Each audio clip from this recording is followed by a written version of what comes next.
my lovely readers, and welcome to Miss Ruth's Reading Room. Let's have a look at what book we're going to read today. Pete the Cat, The Great Leprechaun Chase by James Dean. Tomorrow is St. Patrick's Day, and Pete's teacher, Mr. G, is teaching about leprechauns. The only time you can catch one is on St. Patrick's Day. A leprechaun will bring you good luck, Mr. G says. Now everyone in class wants a leprechaun. Pete gets a great idea. He will open a leprechaun catching business. St. Patrick's Day comes and Pete gathers some supplies. He hangs a sign above his stand. This will be easy, Pete thinks. Squirrel is Pete's first customer. I want a leprechaun, Squirrel says. I need good luck for my test. Cool, I'm on it, says Pete. Pete has a plan. He will follow a rainbow until he finds a leprechaun. Finally, Pete arrives at the end of the rainbow and finds Clover, the leprechaun, next to a pot of gold. Pete sneaks up behind Clover. Swoosh! But Clover is too fast. Did you think you could catch me so easily? He asks. Once there was a cat named Pete who thought nabbing some luck would be neat. Then he happened upon a smart leprechaun who he'll find quite tricky to beat. Clover disappears in a puff of green smoke. Pete will need a new plan. That afternoon, Gus visits Pete's lucky leprechaun catchers.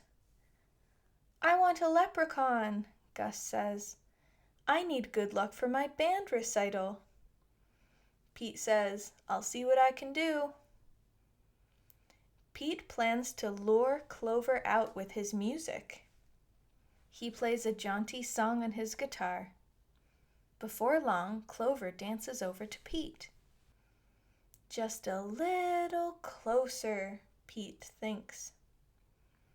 Suddenly, Clover starts spinning around Pete. Round and round Clover goes, faster and faster. Oh no! Clover wraps up Pete with the rope. Pete has finally met his match, a crafty leprechaun he just can't catch. He'll never win, he better give in, or find something else to snatch. That evening, Callie visits Pete's lucky leprechaun catchers. I want a leprechaun, Callie says.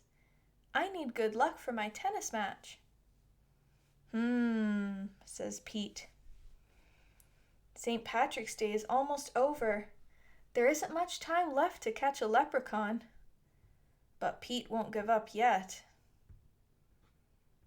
Pete sets a trap for Clover. Before long, Clover tiptoes up to the trap and sniffs the air. I love candy, he whispers, peering under the box. Pete waits very quietly. Crash! Pete rushes over and checks underneath the trap. But it's empty.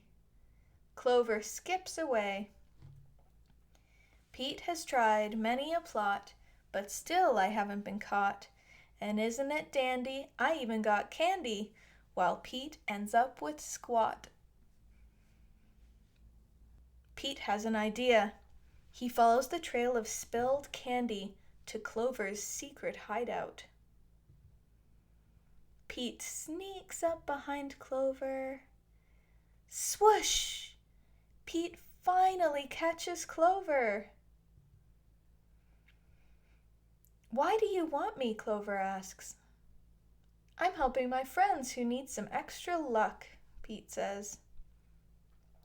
Luck doesn't come from having a leprechaun, says Clover. You and your friends have each other. That already makes you as lucky as can be. Could Clover be right? Pete is one very lucky cat. A lucky cat doesn't need a lucky leprechaun. He lets Clover go. Pete decides he will be the good luck his friends need by helping them out himself. Pete helps Squirrel study for his test, and Squirrel aces it.